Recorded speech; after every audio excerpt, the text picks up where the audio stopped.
we're going to pretty seamlessly move on to our next presentation. And in a way, the title of this film, I'm going to be talking to Pete Gomes, by the way, who's an improvising film maker. And we participated in a project called KnowingUnknowing, which I was just about to say kind of sums up the journey that people take when they perform. They're either going from a state of knowing into unknowing or from the unknowing into a certain type of knowing, but it's usually some sort of mixture of both. So before we're going to watch Pete's film, we're going to have a conversation first. I just want to explain a little about that piece. It was initially started off as a project with myself and dancer Helen Kindred, who teaches dance here. And so it was basically a guitar and dance piece. And we had performed it a number of times, and I think Pete had seen it. And we invited Pete to come on as a third party, not to make a film, but to participate in an improvised moment here in Middlesex, which I guess resulted in a film. Okay, so so there are a couple of let's just say complications, not complications, but maybe contradictions in that concept. Maybe you might just sort of respond to the contradictions of being part of an improvised moment that results in the, I guess, a fixed piece of film art. Well, I was struck by the, to slightly demolish the setup here, the camera moving, who was moving during your performance just now, who was kind of moving in different locations and making decisions, and I was struck by that's exactly what I was doing in the context of making Knowing Unknowing, but it was an agreed trio. And I suddenly remembered that actually came about at another conference where I filmed the performance live for the first time, and that's where that, I think that's where that came from. I forgot, I just remembered that as you were talking. Correct, yeah. So when you invited me to make become a collaborator in that sense, when it was formalized into a production, if you say that, we decided on a room, we had a day. I decided on equipment. I shot on an iPhone 6, and I foreground that because it was kind of it was my phone actually. It wasn't a special, it wasn't a special camera, or it wasn't even a special camera phone. It was just the phone I had. So it proposed lots of questions because I had to think about how it would, on a practical level, how would that work? What was required? And I do remember on the day I had no idea what was going to happen. It was a case of you had the understanding of the structure of the piece, which I'd seen, but it wasn't like there was a pre-rehearsed or rehearsed way that it would unfold. And the thing that, it was 2017, the piece, 2017, 2018, 2017. We've lost a year with COVID, it's hard to remember. But so we're reflecting on it with some Yes. distance, with some critical distance. And I do remember at that point having to think about very practical things about proxemics of the actual unfolding between a camera improvising and being able to move anywhere, my proximity to Helen as she's moving, my movement, and how close I could get to you, because I do remember saying, can I go this close? Can I go this close? When are you going to tell me to no, that's too close? But I don't think you gave me a limit, actually, because No. at certain points, I think I was as close as within a hand distance to you playing at full speed. So with a very unpredictable movements, I think. So that was one, and the camera was during one take, the camera was kicked out of my hand. So that's how close and how fast things were going. So it was very unpredictable. I mean, can you tell us, is there, historically, is there much of a precedent for this sort of moving camera? Because you are if you like, you're the camera operator, but you're also the director. You're wearing several hats at the same time in the moment, and quite often there aren't. We were talking about earlier in an earlier paper that you can't go back and edit. This was one of the fundamental bases that we had. We set ourselves that we wouldn't edit, or so you're completely improvising just like us. Yeah, I was improvising. I would think of the camera as an instrument, and at the stage I was in the research into what I now term improvisational filmmaking, that was quite early on.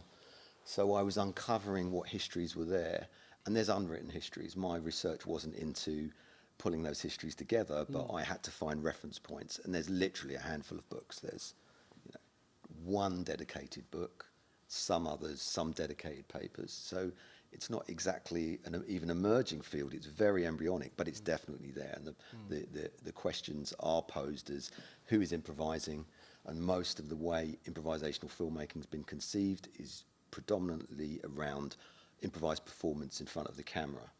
You might think of improvisational acting, for example.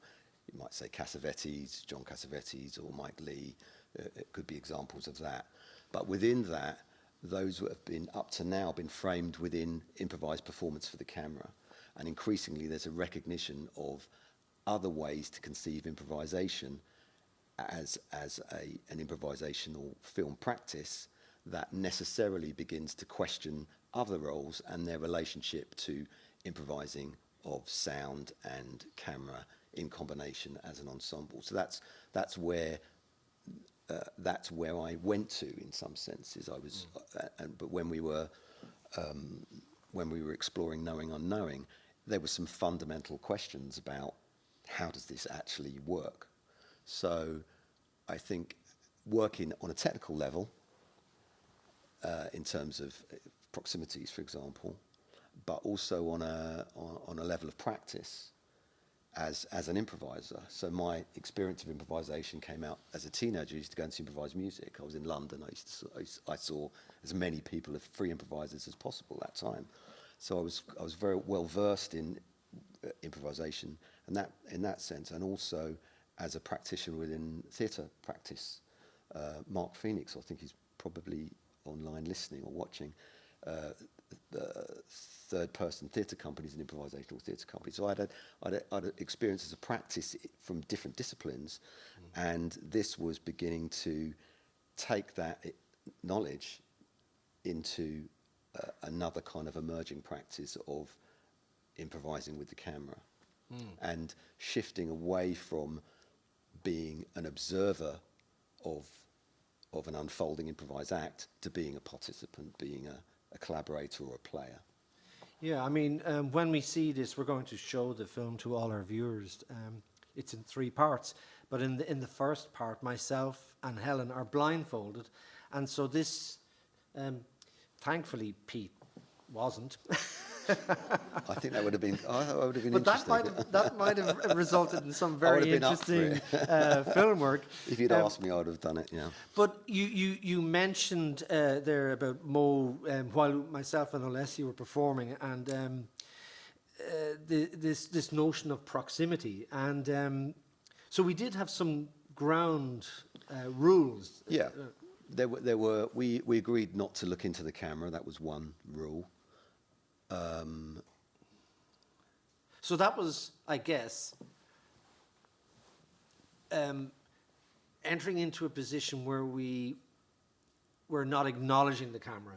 No. No.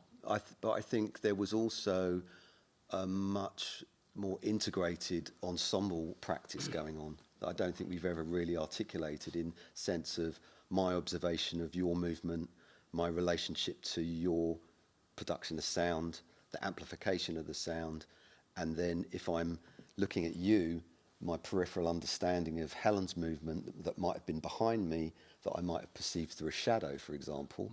So my understanding of where she wasn't based necessarily on observation. It was based on acoustics, sound of her feet, then doing things like I was aware that I had to maintain some conventions of framing. Because if I'd just put the camera under the chair as a free improviser and just walked away, that's obviously not going to be not going to work. So there were conventions to some degree, but I was certainly improvising every shot as it was unfolding. Well, this is an interesting point for me because as we were blindfolded, myself and Helen, it certainly did force us to use other sensoria, as we were just mentioning there. And I must say, Mo, as you were filming here, I had no idea you were there. I was so engrossed in if you like, the sonic umwelten semiosphere that we were created. I had no idea where you were. It didn't. However, when we were making this film, the olfactory sense was rather heightened because we were blindfolded. And I could listen and hear Helen's feet. Sometimes I could hear yours, even though you were in your bare feet as well. But I could also sense and smell the different body odors, and I mean this in the best possible sense, you know. Thanks, man. No, but I knew when Helen was close to me that it wasn't you. Yeah. And I knew when you were close to me it wasn't Helen. So again, this opened up for me an extraordinary new pathway, because I was in many ways responding to odor as well as perceived movement. Sometimes Helen would go by and I could feel the breath of her body go by. Sometimes I could sense you behind me. It was extraordinary how different antennae get opened up that we normally don't use. Yeah, and I think as you were describing that, I just remember I had to limber up. I had to actually stretch and kind of meditate and make myself present, because I was moving as fast as Helen was, and and more sometimes, you know, because I was having to go from one side of the studio to the other in a matter of like seconds. Yeah. So for me, there were at the time I was beginning to recognize improvisation as an entanglement of different conditions that were influencing all of us, whether that was light. In my instance, the camera itself, I would consider there were offers coming from the camera. So I shot in black and white. You'll see it's all in black and white. I shot in black and white, and I could touch the screen to change exposure. So there were rapid changes in exposure which were coming out as I was moving.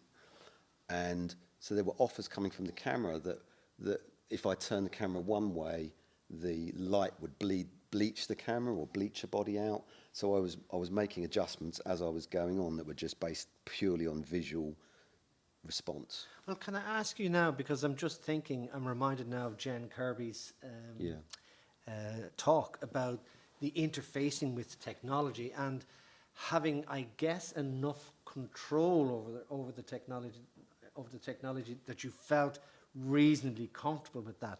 Did you feel that when you changed exposures that, wow, I wasn't expecting that, or did you just roll with those punches? It was completely responding to shifting dynamic conditions. So I became very aware of the relational conditions of everything that was going on: sound, light, the instrument, if you want to call it that.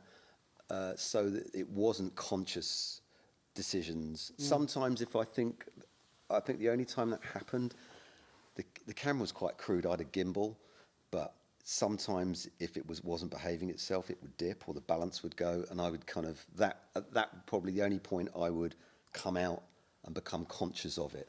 But it's the equivalent of you breaking your bow, because Ben, we tried to maintain single takes wherever possible, and your bow broke in the last. Is it in the recording? It's in the last movement. I should maybe put some background on this. We did decide when we knew we were going to make a DVD. We going out with Farpoint recordings. It was something to work towards, and we made an agreement that no matter what happens, this was a Saturday. We're just going to run with this take. It's a really scary thing to do, because normally if I go into a studio playing classical music or contemporary music even, I can get a second take if I don't like the buzz or something on that. I don't do this with improv necessarily, but this was quite... Yeah. And okay, and so for the third movement of this, I always play the bow. I didn't use it today, but I play the guitar like a cello. Sorry, apologies. But the bow broke, the hair of the bow broke, and but which meant that, I guess, no matter what or whatever expectations we might have had were completely dissolved, and the piece went into a different direction completely, which we have, and you will see. I mean, it was. I remember it being very, very intense. I mean, I've shot live performances before. I mean, I'm an artist filmmaker. I mean, I do veer into making sort of documentary type things, so I understand what you're supposed to do. But in this particular instance, it was the concentration was quite incredible. Actually, I remember coming home after that session, and I was completely shattered. I mean, wrung out. Yeah. Literally wrung out. I think I just couldn't do anything. Well, I mean, for me, it does kind of relate to the discussion I was having earlier in my paper around the effect that improvisation can have on your consciousness, or vice versa. And the title of the piece is Knowing Unknowing, and in a way, that's exactly what happened in the last movement. I mean, we weren't planning it, other than the fact that I would use a bow, and that didn't work out, and it just went into a completely different city. Yeah. Yeah, it did. It was one of those things where we'd agreed that we were going to just carry on whatever happened, unless the camera broke or something like that. And there was an awareness that something had gone wrong, or something else had happened that we hadn't expected, basically. But it was, and it happened quite towards the end, towards the end of the conclusion of the piece. So, and I remember when we finished, we said, "Oh, what happened? What happened? Oh, the bow broke. You know, what are we to do?" But we watched the last take, and we just left said, it. We're keeping it. That's it. I mean, it was kind of, without overblowing it, it was the ethical thing to do, because that's what we had started off with that idea. Yeah, I think going back to what you were talking about earlier in terms of histories or emerging practices, and I think it is an emerging practice. It's like the next stage is a recognition of specific ways of interacting as an ensemble. We had a kind of agreed proximities and a kind of a shared improvisatory process as an ensemble. And the next stage for me was much more specific understanding of ways of varying that improvisation for me through the use of shared and known modes, so recognizable things that were unfolding that everybody who was participating could recognize were going on, and then respond to them or introduce other things. So almost like not like a score, but just a shared structure, principally, I think, across disciplines. I think this is the key thing, that it's improvisation that necessarily, through the nature of the medium, has to exist across disciplines. Performance, physical, it could be acting, performance, choreography, music, sounds, in whatever form that took. And there's another element that comes my way as you say this, and I don't know if it's going to come up in the papers, in the following papers and presentations, but this element that I referenced earlier is the ethical element, that when something goes wrong, the others who are there with you are still behind you. They're still there for you. You're not taking the route that he or she thought she was going to take, or they were going to take, but you're still there.